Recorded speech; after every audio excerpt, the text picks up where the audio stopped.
आजम सरदार Tanveer Ilyas Kashmir assembly इजलास के दौरान रो पड़े। कैसे मुल्क है हम, कैसे इंसान है हम, कौन सी नस्ल है हम, कौन सी इंसानियत है, मुझे बताएं। ये जो बैठे हुए यहाँ पे ये अपने आप को हार्वर्ड के पढ़े हुए, ये कहाँ थे? ये इतने साल हुकूमतें करते रहे, इन्होंने इंसानियत इनको याद नहीं आई। हम अगर बोलते नहीं है तो इसका क्या मतलब है कि हमें कुछ नहीं पता। जो पाकिस्तान के पास कश्मीर है उसके प्राइम मिनिस्टर सरदार तनवीर साहब ने कल अपनी बजट स्पीच में रो पड़े हैं और बोला है कि पाकिस्तान की गवर्नमेंट हमारे साथ इंसाफ नहीं कर रही, हमें हमारा हक नहीं दिया जा रहा। इंडिया की जो एक्सपोर्ट्स हैं वो आईटी की, वो सऊदीया की ऑयल एक्सपोर्ट से बढ़ चुकी है और वो मतलब उसने बहुत एक्सपोनेंशियली ग्रो किया and there the reasons behind it. उनको उनका हक क्यों नहीं दे पा रहे? और हम बात करते हैं दूसरे कश्मीर जो कि इंडिया के पास है। इंडिया में तो हम देख रहे थे वहां पे यूनिकॉर्न जिन्हें आप कहते हैं, $1 अरब का ऑर्डर मैं देख रहा था रिसेंटली, कोई $332 billion in terms of unicorn investment आई है। नहीं, लेकिन मुझे ये आप बताओ ना कि भंग से पतलूने बनाने का तरीका ये निकाल रहे हैं कि भंग के पत्तों से हम पतलूने कैसे बनाएंगे ताकि पहन के भी नशा चढ़े थोड़ा। और मेरे ख्याल है दुनिया की 3rd लार्जेस्ट डेस्टिनेशन है इन टर्म्स ऑफ यूनिकॉर्न। कल को अगर हम ब्लेम करेंगे कश्मीरी हमारे साथ नहीं मिल नहीं रहे, जो हमारे पास कश्मीर है उसका कंपैरिजन किया जाए जो इंडिया के पास कश्मीर है उसके साथ, वहाँ पे इंफ्रास्ट्रक्चर देख लें। नमस्ते दोस्तों, जय हिंद। हिंदुस्तान स्पेशल में आपका स्वागत है दोस्तों। जैसा कि दोस्तों आपने क्लिप में देखा, पाकिस्तान अधिकृत कश्मीर के नेताओं ने अब रोना शुरू कर दिया है और वो मोदी जी के आगे गुहार लगाते हुए दिख रहे हैं कि हम भी भारत के साथ आना चाहते हैं। पीओके के फर्जी पीएम सरदार तनवीर इलियास पाकिस्तान ऑक्युपाइड कश्मीर की तरफ से फंड ना दिए जाने पर रो पड़े और उन्होंने रो रो कर अपना दुख बयान किया। दरअसल पाकिस्तान पीओके के साथ सौतेले जैसा व्यवहार कर रहा है, इसीलिए पाकिस्तान अधिकृत कश्मीर से समय समय भारत में शामिल होने की आवाजें उठती रहती हैं। पाकिस्तान कश्मीर पर झूठा प्रोपेगेंडा करता है और उससे पीओके संभाला नहीं जा रहा।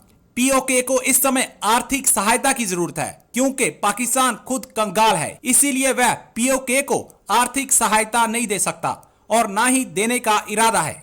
इसीलिए पीओके की लीडरशिप अब भारत से उम्मीदें लगाई बैठी है। एज ए पाकिस्तानी मेरे लिए बहुत ही शर्मिंदगी वाली बात है, दिल दहला देने वाली बात है। टॉपिक ये है कि जो पाकिस्तान के पास कश्मीर है उसके प्राइम मिनिस्टर सरदार तनवीर साहब ने कल अपनी बजट स्पीच में रो पड़े हैं और बोला है कि पाकिस्तान की गवर्नमेंट हमारे साथ इंसाफ नहीं कर रही, हमें हमारा हक नहीं दिया जा रहा, हमें वो बजट में हिस्सा नहीं दिया जा रहा। खास तौर पे हेल्थ सेक्टर की उन्होंने बात की कि बहुत बुरी तरह निगलेक्ट किया जा रहा है। उन्होंने साथ ये भी कहा कि हम अगर चुप हैं, हम अगर खामोश हैं तो इसका ये मतलब नहीं कि हमें कुछ पता नहीं। फिर जो हमारे पास कश्मीर है, पाकिस्तान के पास कश्मीर है, उसके लोगों को इंसाफ मुहैया क्यों नहीं कर पा रहे, उनको उनका हक क्यों नहीं दे पा रहे। और हम बात करते हैं दूसरे कश्मीर जो कि इंडिया के पास है, उस कश्मीर की बात करते हैं कि वो भी हमारा होना चाहिए। तो इस तरह हेल्थ जो फैसिलिटी है वो उनकी होनी चाहिए, उसमें बजट एजुकेशन का, हेल्थ का। हमारी बेसिक नीड क्या है? Health, education. ठीक है, तो ना हेल्थ है ना एजुकेशन है, पाकिस्तान में नहीं है, तो कश्मीर को ये कैसे फैसिलिटेट करेंगे? तो हम तो बात करते हैं कि हम इंडिया के पास जो कश्मीर है वो भी हम ले लेंगे। हम तो ये इधर लोगों को अपनों को गोली देते हैं या नारे लगाते हैं कि वो भी हम अपना जो है उस पर भी कब्जा कर लेंगे। तो बात ये है कि अगर हम ये वाले कश्मीर को नहीं अपना पूरे अच्छे तरीके से चला पा रहे, उसे कैसे चलाएंगे? यार असल में यही तो प्लानिंग है सबसे पहले। ठीक है कि हमें यही नहीं पता कि हमने करना क्या है। ठीक है, एक पार्टी आती है वो कश्मीर का नारा लगाती है, दूसरी आती है वो कहती है ये नहीं, ये होना चाहिए। ठीक है, इसको कैसे मतलब मैनेज करें, कैसे लेके चलेंगे, ये इनको खुद देखना चाहिए। ठीक है, और उससे सबसे बड़ी बात ये है कि जैसे जिस वक्त हम ये चीज़ मतलब देख रहे हैं, बार बार यही नारा लगाते हैं। ठीक है, और अगर सदर वज़ीर आज़म साहब कश्मीर के रो पड़े हैं, वो अपने राइट्स पे रो रहे हैं। ठीक है, सच्चा रो रहे हैं। कल को अगर हम ब्लेम करेंगे कश्मीरी हमारे साथ नहीं मिल नहीं रहे या हमारे साथ तावन नहीं कर रहे, तो फिर वो गलत बात नहीं होगी। तो भाई वो कैसे आएंगे जब आप उनके राइट्स ही नहीं दे रहे, अभी नहीं आप उनको दे रहे, तो कल को वो फिर आपके साथ आके इन चीज़ों को कैसे मैनेज करेंगे? यही ज़रूरत है ना एक कौम की। उनको हेल्थ चाहिए, एजुकेशन चाहिए, कपड़ा रोटी चाहिए। अगर यही मकान उनको नहीं मिल रहा, हमारा नारा क्या था? यही था, इसी के ऊपर पाकिस्तान कायम हुआ था। आज़ादी चाहते हैं ना, तो आज़ादी किस बात की? और लास्ट में ये बता दें, अगर आप थोड़ा सा नॉलेज रखते हैं, जो हमारे पास कश्मीर है उसका कंपैरिजन किया जाए जो इंडिया के पास कश्मीर है उसके साथ, वहाँ पे इंफ्रास्ट्रक्चर देख लें, वहाँ पे इकॉनमी के जो उनका जीडीपी है वो देख लें। इसके अलावा वहाँ पे रेलवे ट्रैक्स बिछ रहे हैं, वहाँ पे बड़ी बड़ी मीटिंग्स, G20 की मीटिंग होने जा रही है, वहाँ पे डैम्स बन रहे हैं। तो हम कहते हैं जी वो तो जुल्म कर रहे हैं। अगर मैं ऐसी बात करूँगा ना मीडिया पे शायद बात आके निकल जाए, तो मेरा नहीं ख्याल कहता कि इसके ऊपर हमें, मेरा ख्याल कहता है कि बात करनी चाहिए। क्योंकि आप मेरे से शायद ज़्यादा इस मामला को जानते हैं, मीडिया मामला, क्योंकि हम आपने बात नहीं भी की, फिर भी देखने वाले बहुत समझदार हैं, वो समझ चुके होंगे कि आप क्या कहने चाह रहे हैं कि जो हमें बोलने से रोका जाता है। पाकिस्तान अभी उस तरह जिस तरह इंडिया आईटी में बहुत आगे है, तो पाकिस्तान पीछे, आप इसको किस तरह देखते हैं? देखिए, वो if I am not wrong, India की जो एक्सपोर्ट्स हैं वो आईटी की, वो सऊदीया की ऑयल एक्सपोर्ट से बढ़ चुकी है। और वो मतलब उसने बहुत एक्सपोनेंशियली ग्रो किया, and there the reasons behind it. क्योंकि अगर आप इंडिया को देखें ना, तो इंडिया के अंदर आईटी के अंदर पूरा इकोसिस्टम डेवलप हुआ, जो अब आके समहाउ पाकिस्तान में ई कॉमर्स के अंदर इन वन वे अनदर जो है डेवलप हो रहा है।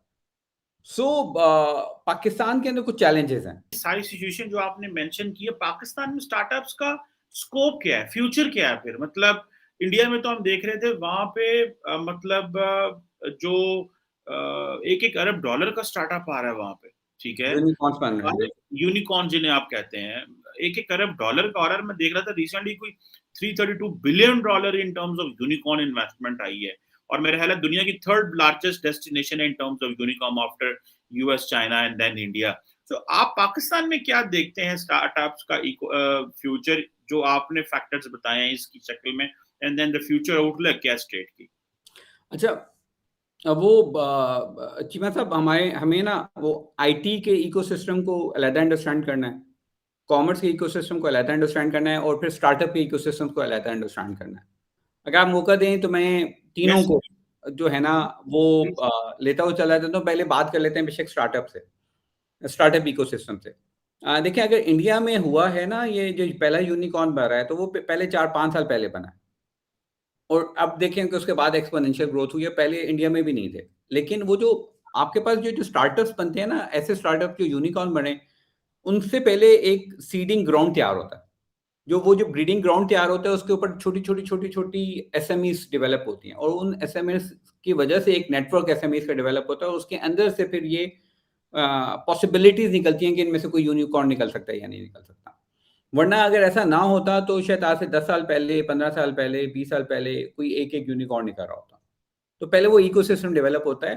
पाकिस्तान के अंदर unfortunately I will not criticise, they are doing a wonderful job, लेकिन हमारे पास 3 किस्म के इंक्यूबेशन नेटवर्क्स आए। पहला एनआईसी आया, जिसको इग्नाइट ने फंडिंग दी, नेशनल इंक्यूबेशन सेंटर।